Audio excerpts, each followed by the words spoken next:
Jared Woolover from Accelerate Health and Fitness Consulting. I'm here today for another wellness webinar. Today we're going to be doing grass-fed cattle and the benefits of it. Aubrey's going to be taking control of the presentation, so I'm going to go ahead and just hand the reins over to Aubrey. So here you go, Aubrey. All right. Hi, everyone. I've been having a lot of questions lately about the benefits of eating grass-fed cattle and foods versus the conventional methods. So I went ahead and put a PowerPoint together to start showing some of the benefits, and so you guys can start making healthier food choices. Move on to the first slide. Since about the late 1990s, many ranchers have stopped sending their animals to feedlots to be fattened on grain, soy, and other supplements. Instead, they are actually keeping their animals on the range where they forage on grasses on the pasture, which is actually their native diet. These ranchers do not treat their livestock with hormones or feed them growth-promoting additives. Instead, these animals grow at a natural pace. And because they're able to grow at their natural pace, grass-fed animals live low stress lives and are so healthy that there's no reason to treat them with antibiotics or other drugs. On to the next slide. A major benefit of raising animals on pasture is that their products are healthier for us to consume. If you compare feedlot meat with meat from grass-fed bison, beef, lamb, goats, they all have less total saturated fats, have less fat in general, lower cholesterol, and lower in calories. They also have more vitamin E, beta-carotene, vitamin C, and a number of health-promoting fats, which include omega-3 fatty acids and CLA. CLA is actually a newly discovered good fat. It has many cancer-fighting potent chemicals in it, so it's very good for just decreasing cancer risk.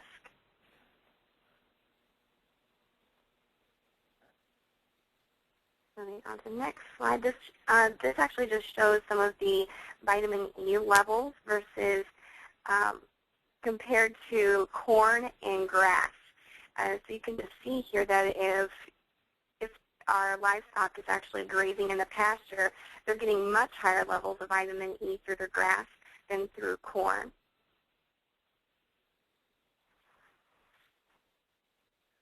Try and move on to the next slide. All right, this here shows beta-carotene levels. Grain feeding absolutely, I guess I went too far. Actually, well, I'll just skip over that, but if you could quickly see that the beta-carotene drops dramatically from just within 2 months after being a grain-fed versus grass-fed. This next slide shows essential fatty acid levels. Grain-fed cattle have a huge discrepancy between their omega-6 and their omega-3 levels. Grass-fed cattle is much closer and a much higher level of omega-3s, which is actually their ratios are better than antelope, deer, and elk, which are found in the wild. So when it comes to essential fatty acids, grass-fed cattle, their ratios are much better.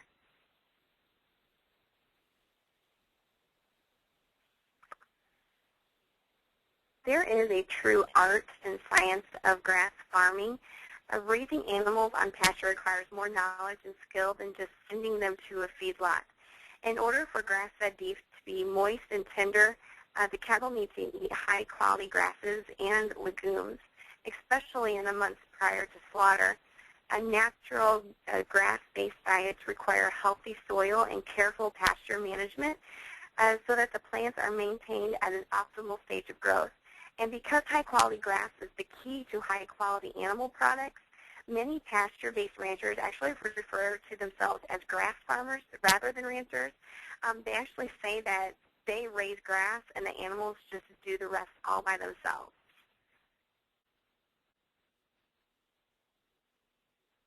Moving on. All right, factory farming. Raising animals on pasture is dramatically different from the status quo of factory farming. Virtually all the meat, eggs, and dairy products that we find in the supermarket come from animals raised in confinement or in large facilities. They're actually called CAFOs, or confined animal feeding operations. These operations provide a year-round supply of food at a reasonable price. Although the food is cheap and convenient, there is growing recognition that factory farming creates a host of problems, which include just animal stress and abuse, air, land, and water pollution, the unnecessary use of hormones, antibiotics, and other drugs. They have low-paid, stressful farm work. They have the loss of small family farms, and ultimately, the food has less nutritional value.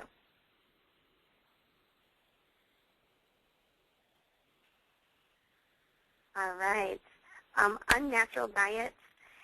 Animals raised in factory farms are given diets designed to just boost their productivity and to lower costs. Their main diet is genetically modified grain and soy. To further cut the cost, the feed may actually be may also contain byproduct feedstuff such as garbage, pastry, chicken feathers, and fecal matter, and candy. And until the 1997, U.S. cattle were actually openly being fed meat that had been trimmed from other cattle, and which is actually turning herbivores that are supposed to eat nothing but plants into carnivores. This is a completely unnatural practice, and which is believed to be the underlying cause of mad cow disease. And when I said that up until 1997 they openly fed other cattle, that doesn't mean that they are not still doing it. That's when we actually had that mad cow disease spread. So it's still being practiced, but they're just not being open about what they're feeding their cattle.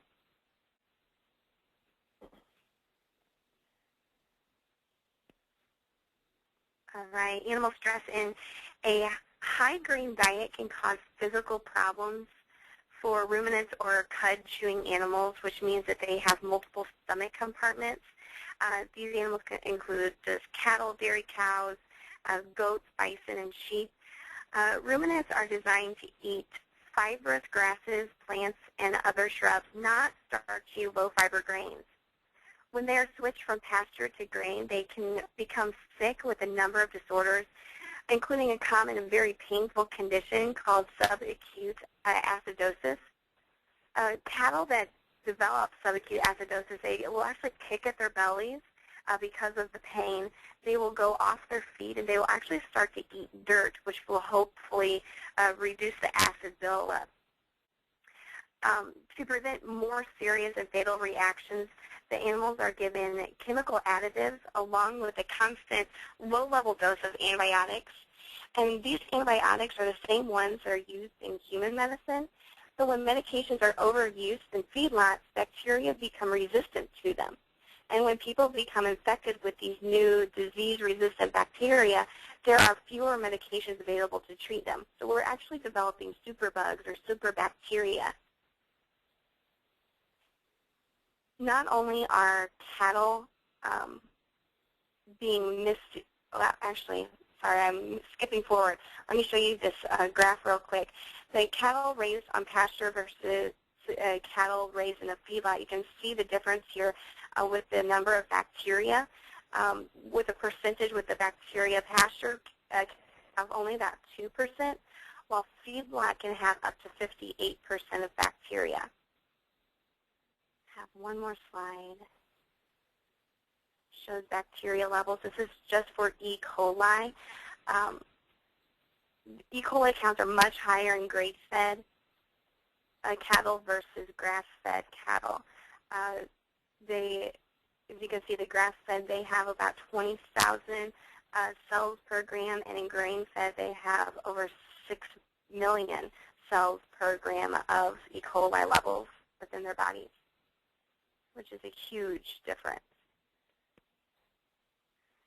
All right, so not only are our cattle and other grazing animals being mistreated, but most of our nation's chickens, turkeys, and pigs are also being raised in confinement. They actually suffer an even worse fate than grazing animals. They're tightly packed into cages, sheds, or pens, and they cannot practice their normal behaviors such as rooting, grazing, and roosting. Laying hens are crowded into cages that are so small that there's not enough room for all of the birds to actually sit at one time. And to add insult to injury, they cannot escape their own manure, so they are actually living and lying in their own fecal matter. Meat and eggs from these animals are lower in number of key vitamins and omega-3 fatty acids. And not only are animals having problems, but so is our environment. When animals are raised in feedlots or cages, they deposit large amounts of manure in a very small amount of space.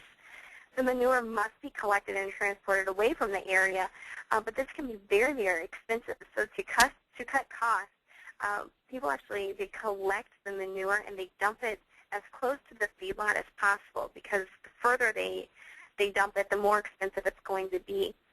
So as a result of that, the surrounding soil is overloaded with the nutrients from the manure, which cause ground and water pollution. When animals are raised outdoors on pasture, their manure is spread over a wide area of land, making it a more welcoming source of fertilizer, not a waste management problem. So ultimately, what is going to be the healthiest choice? Oh, shoot, I forgot my graph again. Okay, this one actually shows that pasture-raised cattle reduces topsoil erosion by 93% versus continuous grain, crop rotation, and other forms. So the healthiest choice, when you choose to eat meat, eggs, and dairy products from animals raised from pasture, you're improving the welfare of the animals. You are helping to put an end to environmental degradation. You're helping small-scale ranchers and farmers making a living from the land, and you're helping to sustain our rural communities. And ultimately, you are giving your family the healthiest possible food. So it's a win-win situation for everyone. So after going through this, I know a lot of people are like, well, where do I go? So I do all of my grocery shopping at the local convenience mart, supermart. Where do I go to get these healthy foods? And I did some research. And the closest one, especially when it comes to the cattle, it's called Hammers Farm. They're located over in Florissant, Missouri, off of Old Halls Ferry Road. I've put their phone number, their email address, and their website on this slide so you can get on there and do some of your own research. But this is, again, this is one of the closest ones. There's farms throughout Illinois and throughout Missouri where you can go and get organic, grass-fed, range-fed cattle and other crops or food processes. But you can get on here and visit their website at wagonrides.com. They take orders in the spring and in the fall, and they raise their cattle out on the pasture where they're supposed to be rather than in the feedlots. So if anybody has any other questions regarding where they can go, I can give them a list, and they can do also their own research. It's great to know where your food is coming from, so you're getting the best produce available. So, Gary, do you have any questions? Basically, you did a good job of covering all that. I know a lot of questions I hear and statements is basically how to eat on a limited budget. So if anyone has any questions related to that, we can kind of show you cost-benefit analysis of a lot of different choices. So just get on the forum, ask the questions. That way, a lot of people are going to have the same questions. So it's going to be beneficial to everybody to just get on there, ask the questions, and we'll go ahead and answer as they come in. So that's pretty much all I got. All right. Yeah, if anybody has any questions, just direct it to the forum, and we'll get your questions answered as quickly as we can. So, yep, that's going to be it for December, so everybody have a Merry Christmas, and we'll be back with goal setting at the beginning of the year to help with New Year's resolutions. Sounds good. Have a good one. Yep. See you guys.